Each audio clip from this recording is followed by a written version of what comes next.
The arrival of winter was a real source of discomfort.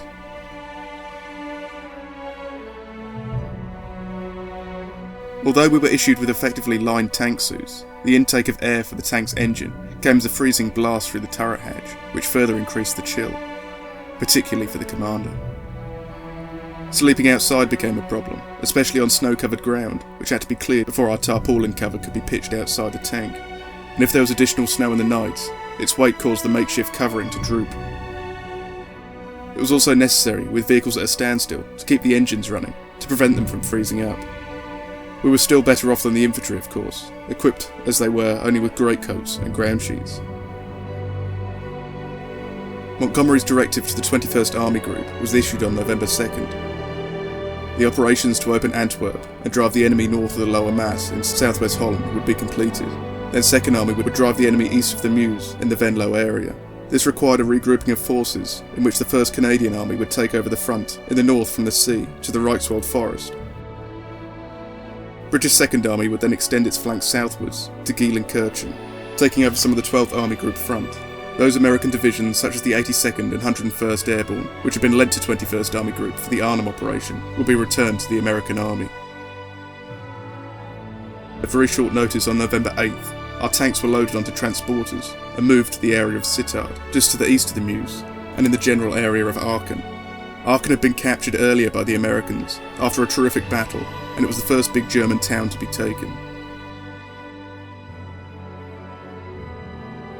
Regimental HQ was established in the little Dutch village of Schinnen, where we came under the direct command of 30 Corps and General Horrocks. The weather was positively foul, extremely cold with intermittent snow and sleet, and increasingly difficult conditions underfoot. This move from Mook to Sittard was over a distance of some 140 miles, and Stanley Christopherson had asked me to recce the route in advance. Moving 60 tanks and all the soft-skinned vehicles was no easy task, and it was important not to pile up in a cul-de-sac. I therefore left with Bert Crowhurst, my new dingo driver, edging Eindhoven to Leopoldsburg, and then in a southeasterly direction to Sittard. It's not as straightforward as it would be today, since there were no signposts, and many of the roads were damaged, so we had to make numerous detours. From Mook to Leopoldsburg, however, was pretty clear-cut, so I told Stanley that I would wait and lead onwards from there. But our recce the day before had left Bert and me extremely tired, and on arriving at Leopoldsburg we pulled well off the road and fell asleep. We were woken by the angry voice of the colonel shouting over the radio, 22, the recce troop code. We are well past Leopoldsburg. Where the hell are you? I was so startled and in such a panic that I could not think for the moment what to say, except that we were further ahead, and that if he continued along the road he would soon catch us up. But how to get past him and all the vehicles in the convoy without being seen? From my map I could see no road in which I could bypass them, although there was a railway line running almost parallel. This was the option I took. Driving fast along the railway lines and sleepers for about 10 miles is not comfortable. Bert and I had every bone in our bodies shaken to bits, and the whole time we listened to a choleric and increasingly exasperated colonel over the wireless. I kept telling him that we were just ahead and prayed. At last I found a turn-off from the railway line onto the road, and miraculously I could see the column was now behind us. We had 4 flat tyres and the whole chassis was groaning beneath us, but all I felt was profound relief as we led the column safely to Sittard.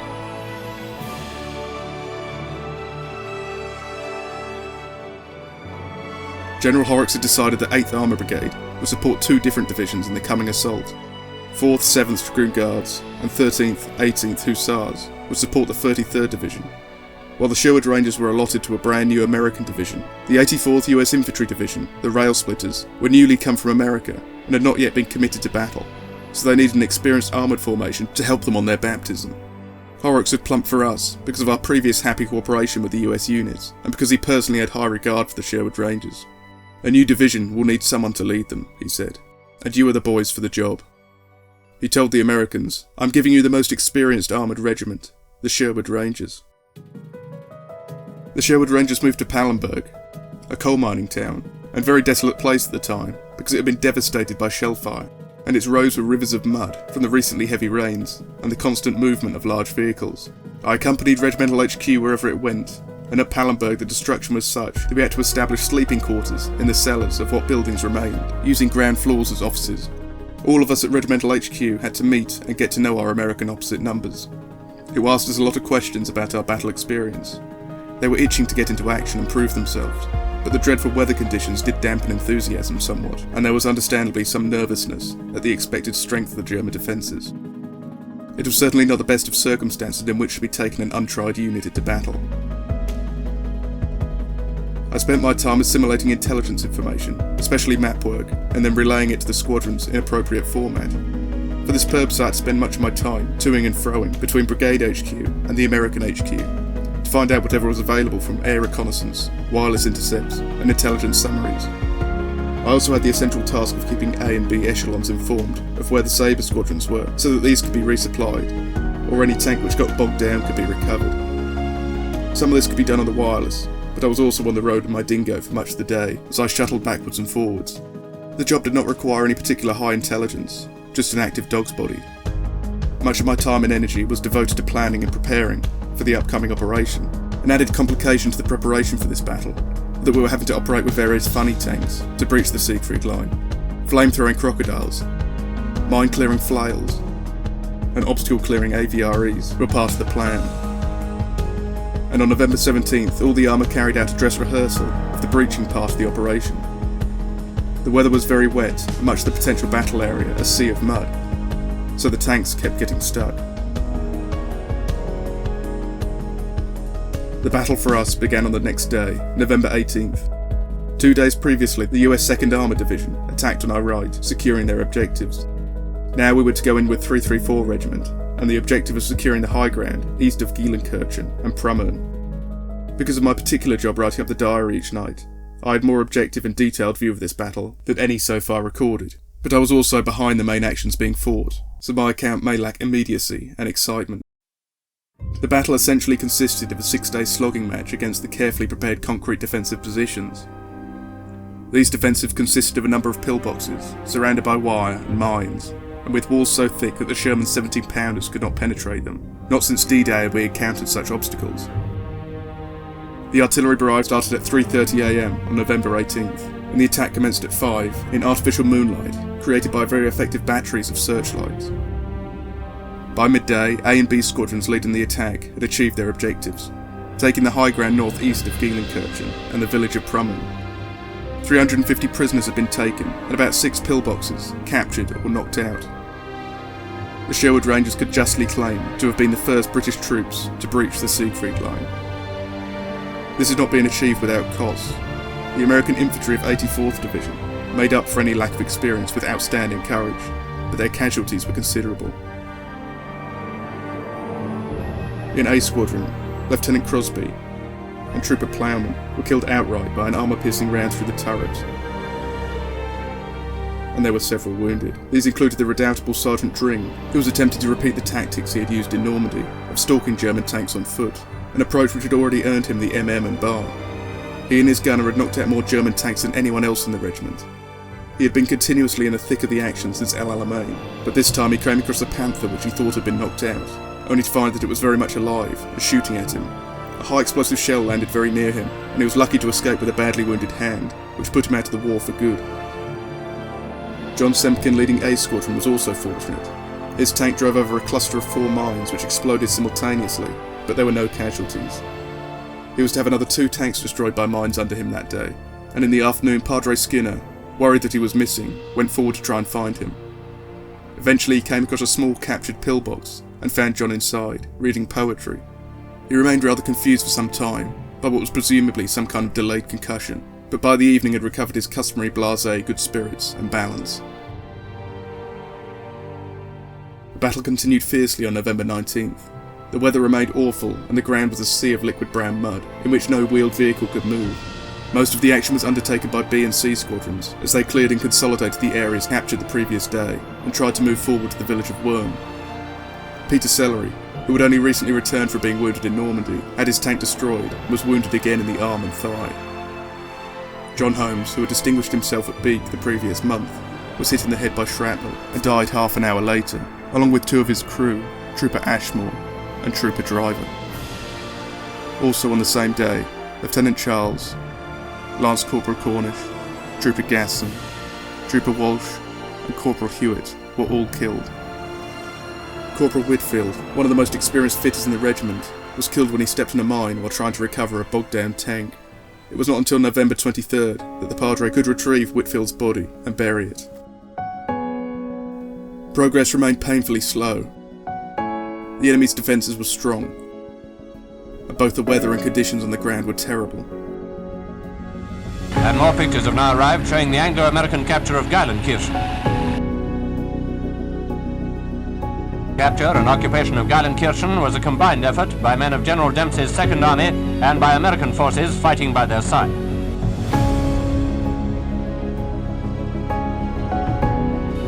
United Kingdom troops are seen in the town, which shows every sign of that devastation and ruin which the Hun has been spreading through Europe all these years.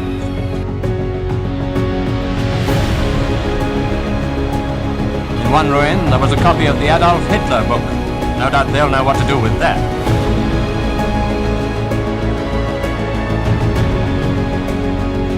All of a sudden, a German in a window 3 blocks away buttoned up on our column in this trench with a machine gun. And of course, we all hit the dirt. And we just waited there for somebody to do something.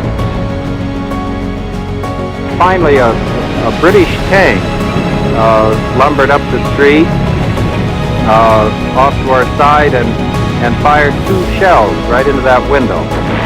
So that was the end of that.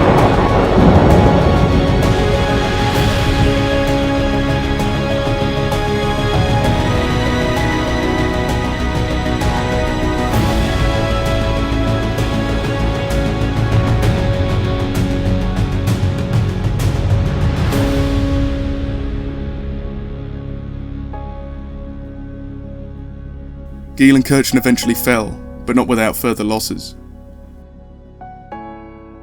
Trooper Costello of B Squadron lost his life along the Worm River near Beek. Trooper Simmons of C Squadron was killed while supporting the US 405th Combat Team in an attack on Apweiler when his tank hit a mine. Finally, the tank of Sergeant Butler was hit near Geilenkirchen, killing Butler instantly. Trooper Mitternet was also wounded, but died later that day. Then the focus turned towards Worm and yet another Beek. But the going had become desperately difficult, and it was with some relief that the regiment was withdrawn on the evening of November 23rd, returning to Corps Reserve in the pleasant Dutch village of Schinnen, about 6 miles from the front. So ended 6 days of most unpleasant and costly fighting. There were 63 casualties, including 3 officers and 12 other ranks killed. 10 tanks had been destroyed and another 10 seriously damaged, but we had broken through the Siegfried line. The next month or so was to be relatively quiet. We had already spent time in Schinnen on our way to attack the Siegfried line, and now we returned to our old billets. The local inhabitants gave us a great welcome when we arrived, turning out in full force and wanted to know how we had fared. Some were even in tears when they found that those they had previously billeted had been killed or wounded. Regimental HQ was re-established at the local pub, where there was comfortable beds and, most importantly, a bath. On our second night there, a concert was given in the village hall by the local brass band. They had not played together for 5 years, yet they turned out in full uniform and gave us some stirring music. Although 2 troops had to be at 4 hours' notice of action, and the remainder of the regiment at 24 hours, nothing of significance developed on our front. Some new officers joined. They too had to be absorbed into our ways, and included Lieutenant Gauger, who had been a close friend in training of John Holmes. Padre Skinner took him to see John's grave. After the investiture had been held at Brigade on November 30th, I had the chance to visit Brussels twice. The Brigade had a rest camp at Louvain, but we tended to spend our time at the Plaza Hotel in Brussels, which was comfortable and not too expensive.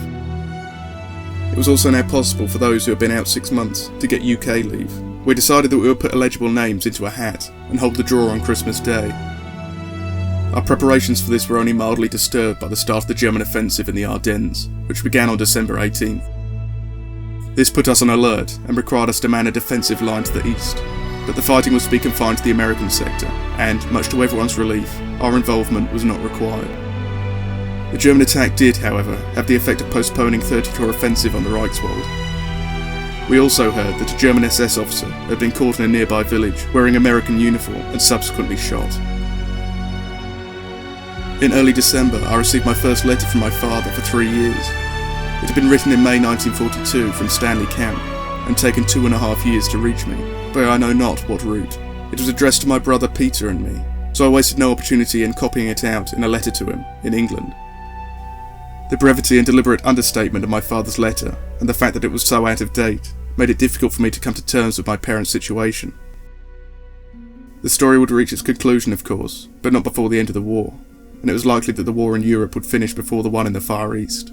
Clearly I could not be certain that I would be alive to see that end, and the same applied to my parents, so we all just had to hope and pray for the best. We spent the last Christmas of the war in our friendly village of Schinnen. There was a carol service on Christmas Eve, and then a communion service early on Christmas Day. This service was held in the same room where the men had lunch. It was a tradition that the officers served lunch to the men before having their own, and this proved to be a memorable meal, consisting of fresh pork, tinned turkey, plum pudding, and plenty to drink. We also held our draw for leave, in which I came out 6th, and received the first vacancy in February. Then, after lunch, we gave a party for the children of Schinnen, with Neville Fern dressing up as Father Christmas, and George Cully from the Essex Yeomanry as a clown. These two were towed in a sleigh through the village streets, behind a honey tank, finishing at the village hall, where chocolate, saved up by the men from their rations, was given to the children. George Cully was a talented clown and acrobat. His thick moustache, of which he was very proud, fairly glistened in the cold, and the children's excitement warmed all our hearts. After Christmas it was back to the war again, and we spent New Year's Eve in the line at Schinnveld. On the previous 2 nights the Germans had infiltrated our positions, and there were casualties, particularly to the infantry. Consequently we were rather edgy as 1945 dawned, but each squadron was able to drink in the new year, albeit in conditions which were extremely cold, and moved back to another village called Schimmet, which was not quite as pleasant as Schinnen. On January 5th, Dennis Elmore turned up at the regiment again. He was accompanied on this draft by John Bethel Fox, who, like Dennis, had been wounded in Normandy. I had of course not seen Dennis since June 44, but I had heard in a letter from his mother that he had been recuperating, mainly at his parents' home near Tunbridge. The regiment was now preparing for its next operation, Operation Blackcock, which was designed to advance the line closer to the Rhine. My reunion with Dennis was to be brief, as I learned on January 12th that I was to attend a course on photo reading at the School of Military Intelligence at Matlock in Derbyshire. This 2-week course was to begin on January 17th, and after it I would get 2 weeks leave, so I left Holland on January 13th and arrived in England 2 days later. It still seems unbelievable to me that I joined the army the same day as Dennis, but after our period of training we were hardly ever in each other's company. Dennis had been wounded early in the Normandy campaign, and I had been relieved that it was one of those nice wounds which were not serious enough to cause lasting distress, just serious enough to take him out of the harm's way for a long period of time. But I deeply regretted the fact that we had little chance to talk and to share the comradeship of war, except in this very brief period, where we discussed all that we had been doing long into the night. Before I left for England, I had to brief him fully, because he was to take over my job as intelligence officer. Then it was some quick goodbyes all round, before catching the transport home. This was my first time in England, since all of us had left these shores on the eve of D-Day. I'm sure that all the relatives I went to visit in Maidstone found me a rather different person to the callow youth of May 1944. I cannot remember much about the course itself at Matlock. It was designed to improve my reading and analysis of photographs, and there were some interesting practical sessions. Most of it, however, consisted of lectures, and took me back all too readily to school lessons. In a letter to my brother Peter on January 22nd, I wrote, "This place is incredibly boring, but I suppose it's rather a rest from Holland, so I can't grumble." Meanwhile in Holland and Germany, the regiment was still fighting hard. On January 21st, Sergeant Keane was lost. He had only joined the Sherwood Rangers for the Royal Gloucestershire Hussars a week earlier. He and Trooper Bullshaw were killed while bailing from their tank after being hit. On the same day, Sergeant Taubman was lost in a terrible accident. The report was he was killed by a misfire from a 17-pounder Sherman that was parked up behind his tank, as he stood in the turret of the tank in front, near Hontham. Trooper Hargreaves was also lost on January 24th. The best thing about Matlock was that I met up again with Jerry Burridge, a subaltern in the 11th Hussars, who was also attending the course. The last time we had seen each other, we were sheltering under a hail of mortar bombs in Normandy, near Enfontaine.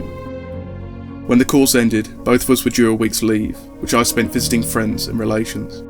At the end of the week, I had arranged to meet Jimmy Burridge again at the transit camp near London, to which we had both been told to report, and then to travel back to Holland together. We stayed one night in the camp, but then found out we'd have to stay there a week before a ship became available to take us back. This prospect did not appeal, It's a transit camp, miles from anywhere, in a very cold February. It's an as inhospitable place as you can find. So we packed our kit, commandeered a 3-ton lorry, and told the corporal of the guard that we were checking out. Without more ado, we made tracks for London and put up at the Mayfair Hotel. Later we contacted Tilbury to find out the sailing times the next day, as we were both keen to get back to our regiments. Unsurprisingly, Tilbury would not give us details over the telephone, but did say that if we turned up about midday, we should be alright.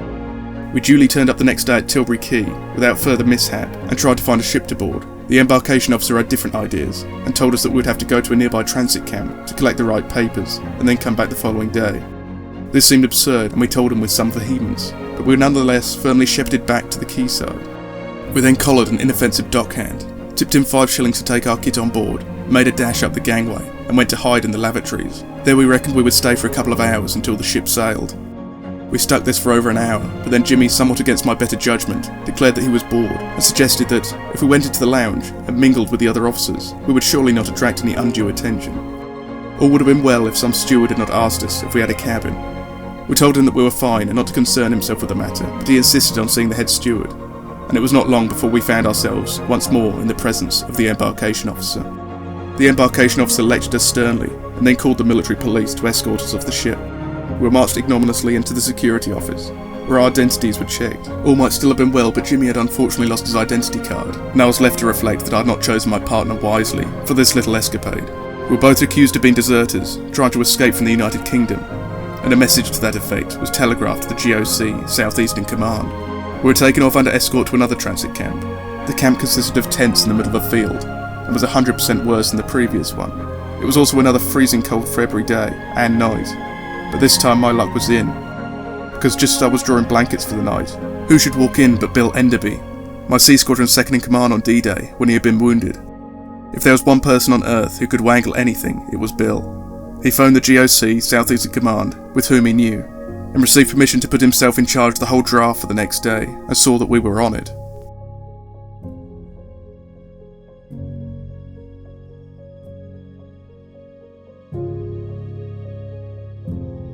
I parted from Jimmy after the boat docked to go our separate ways, and then travelled with Bill to rejoin the regiment on February 18th at Cleve. As I walked into Regimental HQ, a shell landed outside and damaged the dingo I had just drawn up in. It was an appropriate welcome back.